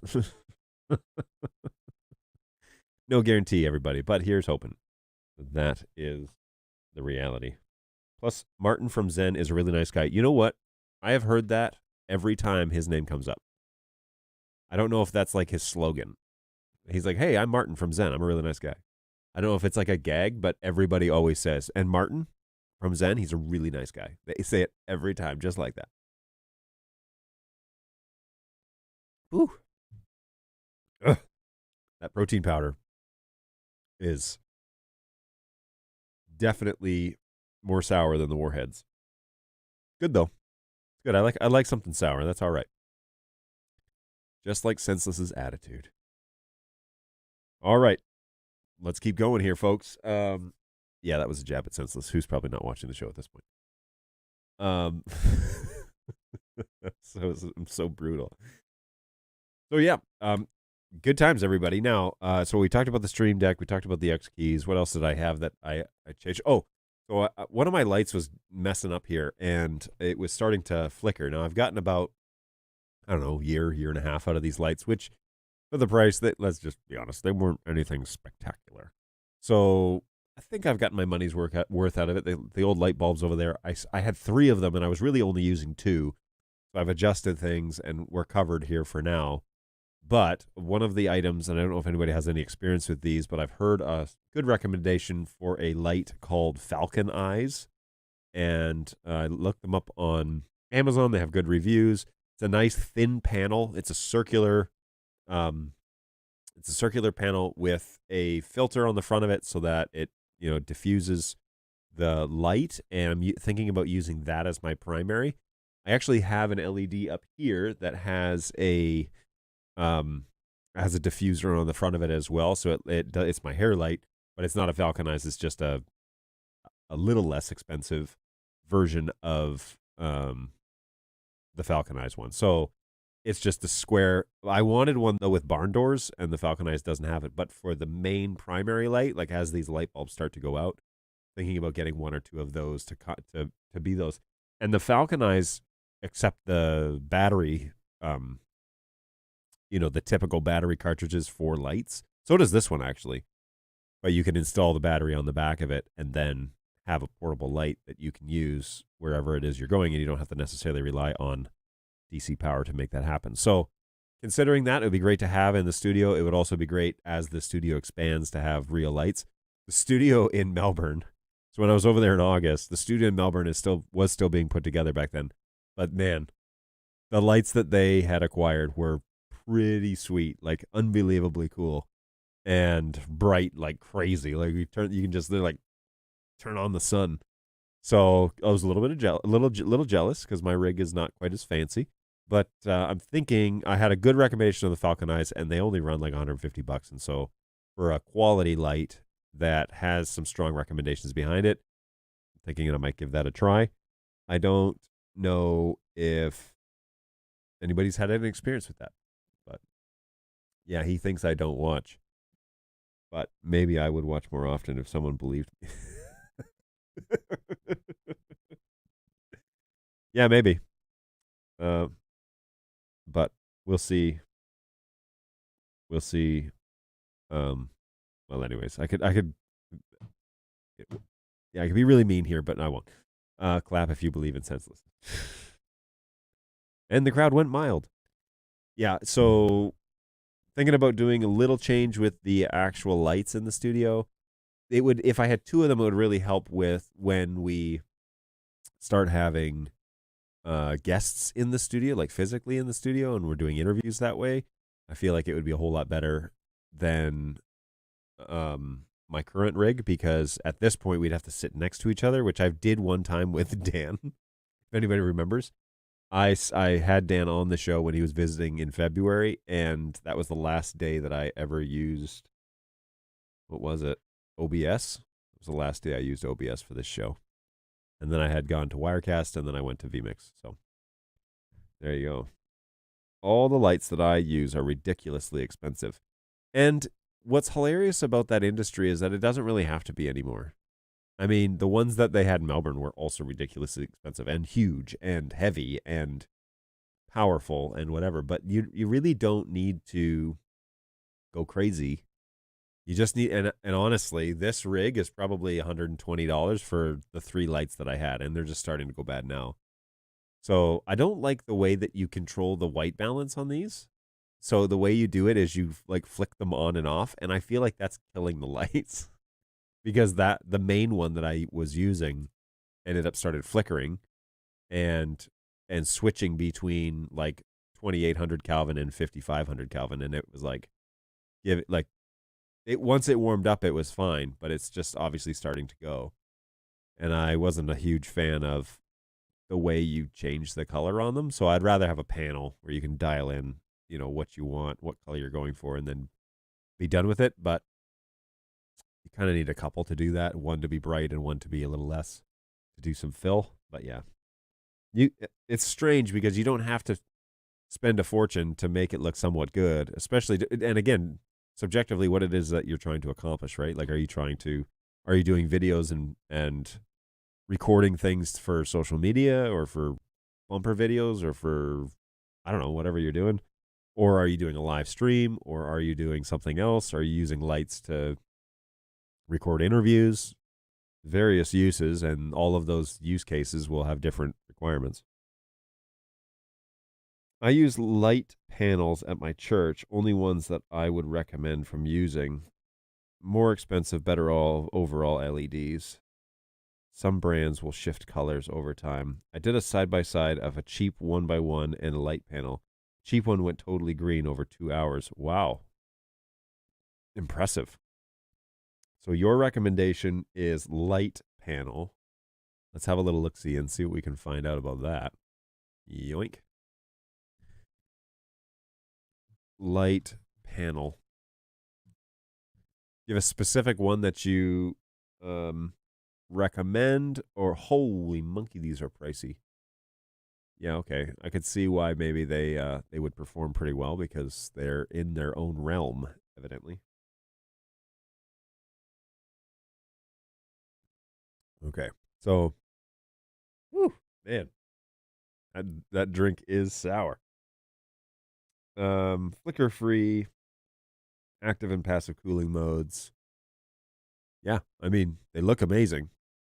I would love to learn more, but you could get a 2-pack for $3,000. That's a doozy. That's a doozy of a price, that's for sure. Now, maybe I'm just looking in the wrong place. What do they normally run you, Jeremy? Like, if you were trying to find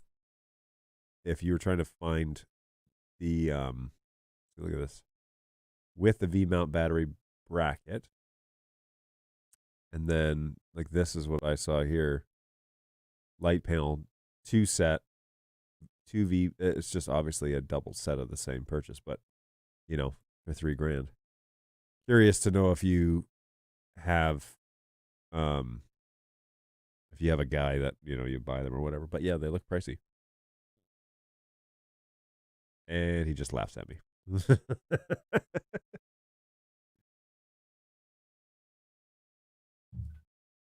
Yep. Well, good stuff. We buy from B&H and they have standard pricing. Okay, so that's probably who's the seller here? Oh, Adorama. So Adorama is the seller on Amazon. So B&H photo. We're going to go here and type in light panels. What are you using? The Arista or the... Yeah, so the Arista is $1,000. Oh, no, not Arista. It's Astra. Sorry. So the light panels, how do I sort by company? Come on, man. Come on, B&H. LED lights, panel lights. These are all bundles. Okay, so the 3x, okay. The Astra 3-time bicolor LED panel is $650 American. That's probably looks like it's the cheapest one. $720 for the Astra bifocus daylight LED panel. So if you only want one color, then it's more expensive. I don't understand. Anyways, all good to know. But if you say so, I mean, I believe you. I probably can't buy one to test, but if you say so, I will believe it.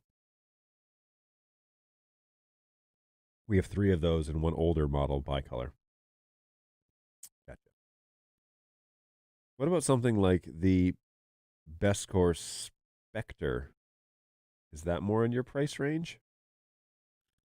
Why do I feel like you're sending me off into the ridiculous realm? Do I even dare? Okay, not on this site.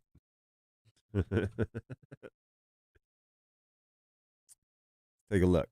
The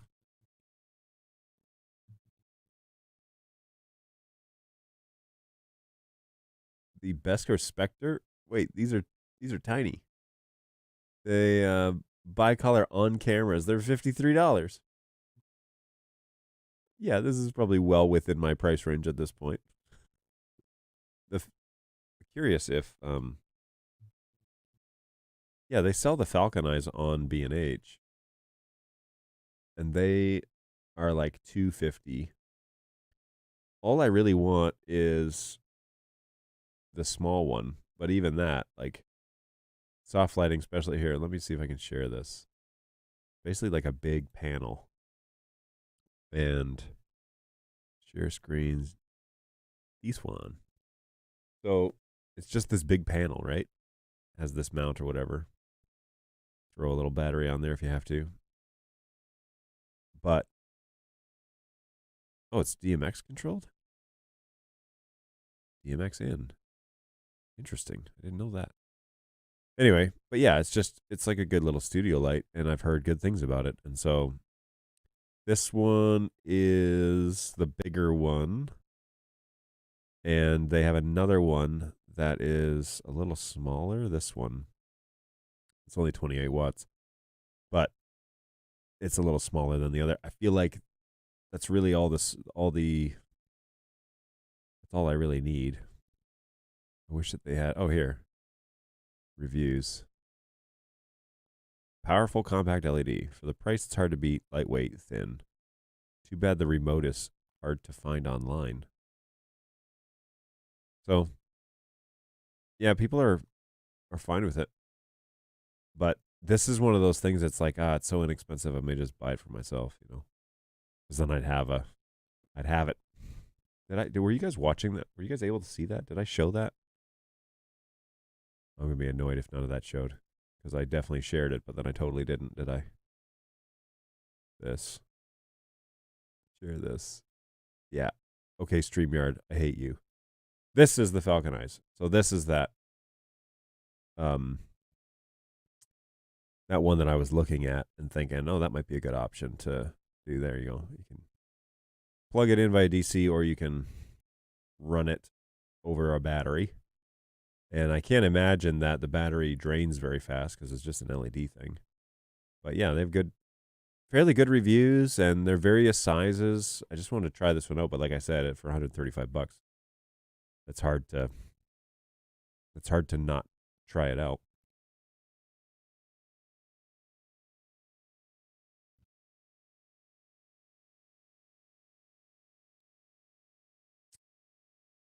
For the studio, you probably don't need a 3 times or a 6 times.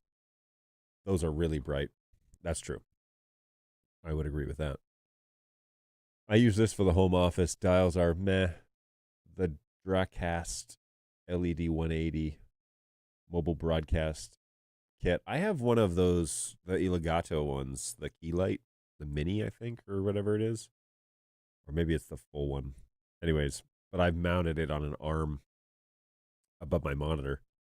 It's hilarious because I take Zoom calls up in my office, and I talk to my guys in Australia over Teams, and I have like a camera and a light and whatever, and everybody's always like, "Whoa, whoa, whoa, what are you doing with all that stuff?" And I have a nice microphone too. Like I have the NTG2 that I used to have here, and so I always feel like my audio's better and my video looks nicer, and the lighting is good, and that's not what people are expecting when they log into Zoom. So my wife doesn't care for it because she just feels like it's too production-y. I'm like, don't you want to sound good? Don't you want to, like, people to be able to see you clearly and have a good? She's like, that's too much. I'm like, just use this 720 MacBook Pro webcam, and it hurts. It hurts when she says hurtful things. So, also from B&H, I'll check that out. In all seriousness, we use the Swit CL660. Let's find it out. Swit. Is that even on here? Oh, yeah, there it is. Okay.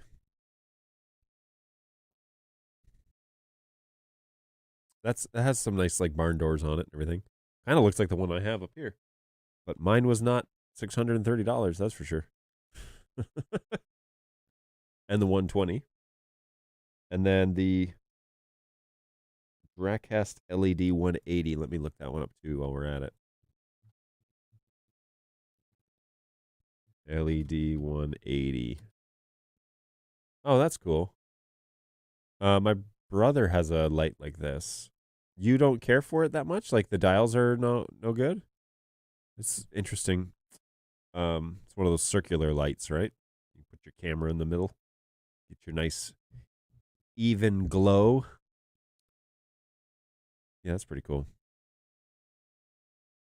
I just think it's time. I gotta figure out what to do with the lighting, with the white light in here. It's okay. I have no qualms. It's just one of my lights started going, and I thought, oh, it's probably time to invest in something else. So there we go.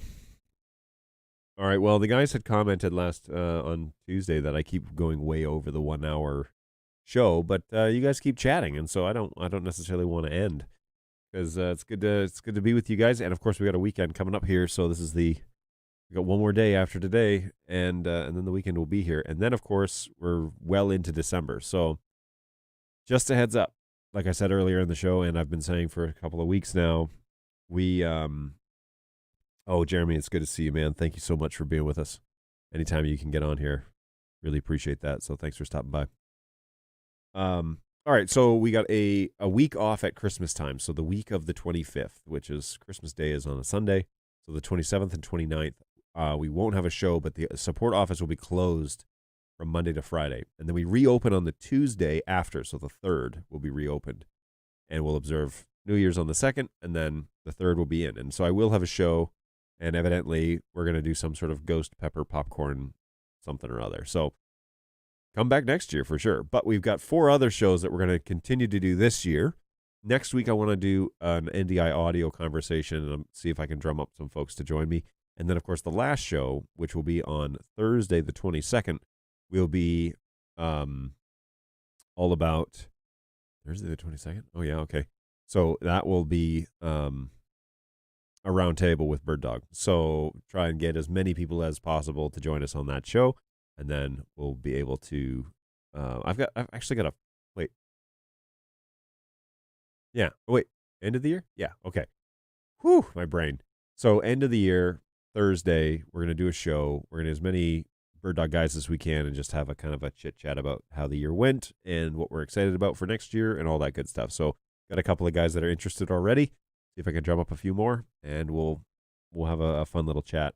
Maybe I can wake up Jason Bach and have him join us too, because he'd be a blast. So anyways, we'll get after it.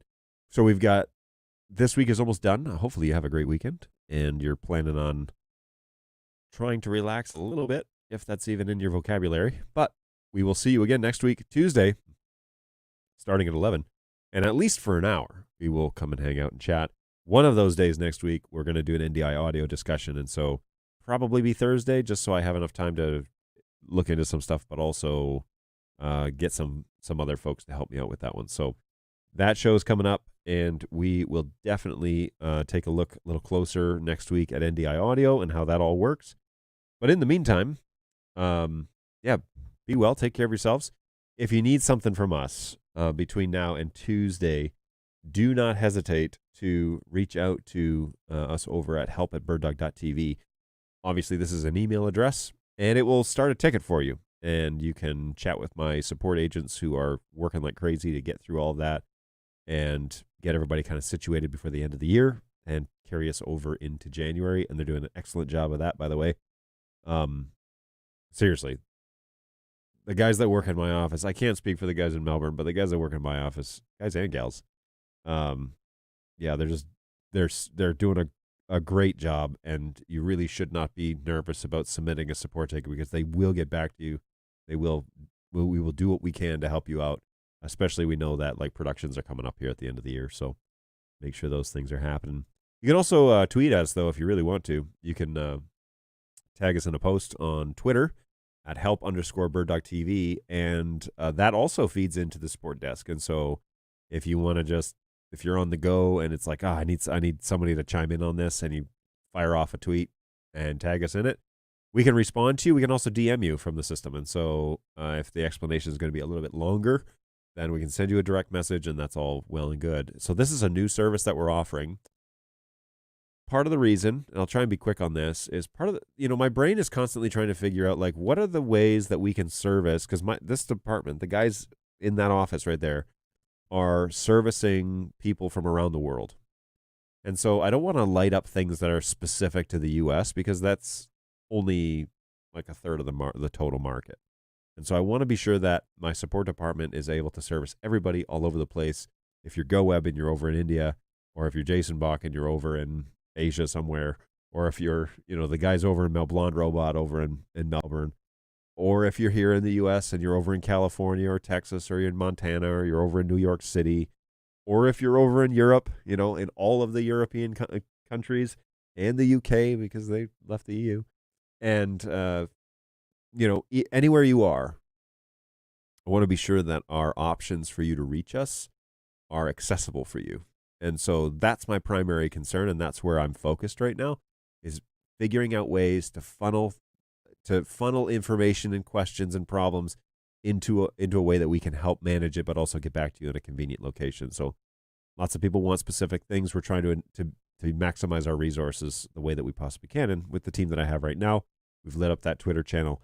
Feel free to tweet at us if you're on the road or on the go, or you have a thought or whatever and you want to send it off to us.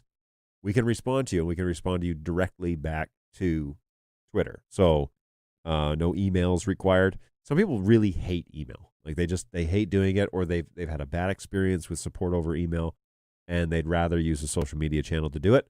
Boom. Now you can use Twitter to do that. We're looking into other options to see what else we have, but this feeds directly into the system where the team can respond to you. So feel free to utilize that. Feel free to give it a try. Just say, hey, I heard a rumor that this thing is a part of BirdDog support. Just want to see if it works. And give us some time. We'll get back to you. It's just like anything else. It gets added to the list of things that we need to address. And the guys are working through those in a very systematic way. So reach out to us there or at help@birddog.tv. Happy to obviously chat with you there and sort things out. That's a really convenient place to send you PDFs and video links and stuff like that. But whatever works for you, whatever works. We're trying to meet you in the middle.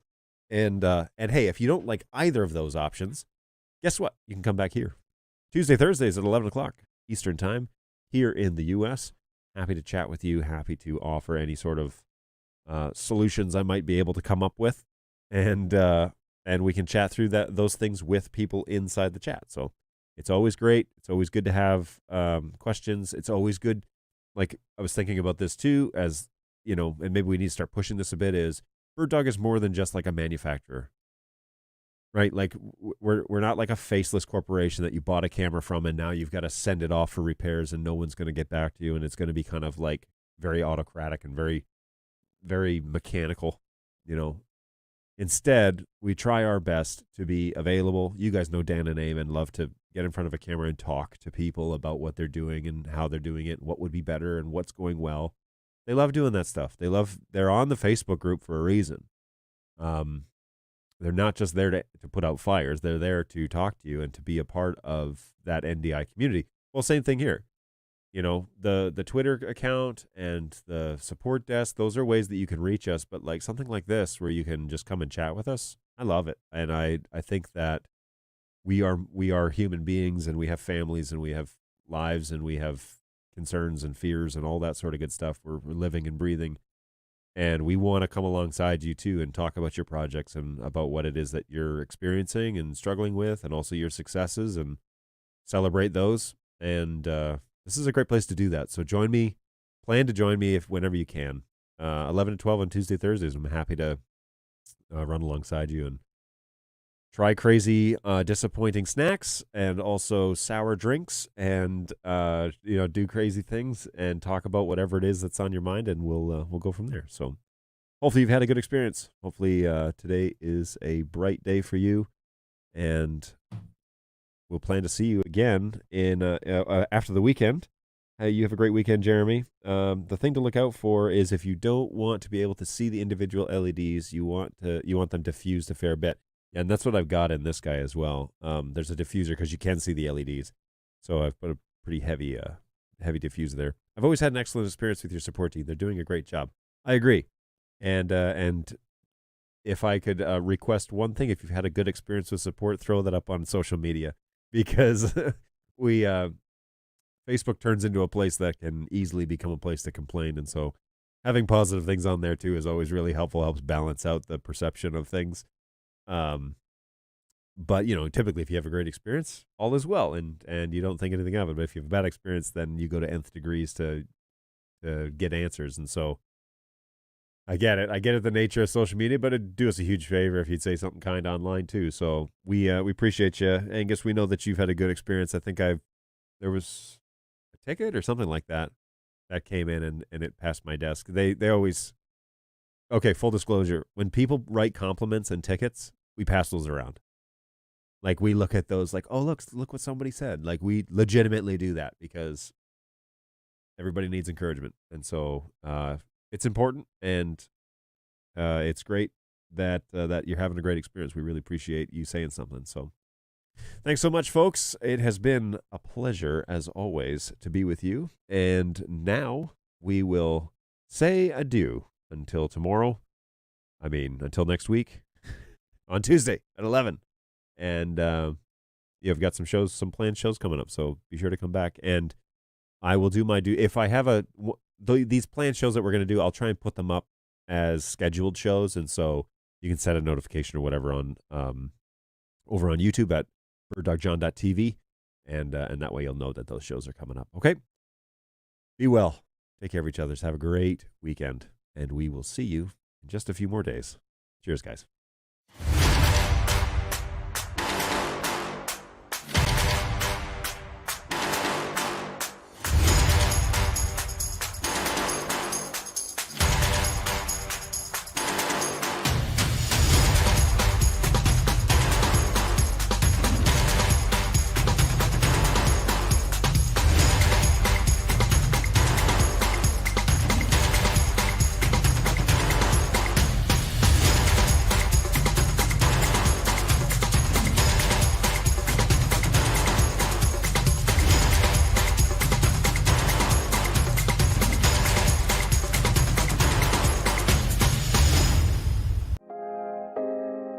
Minutes remaining.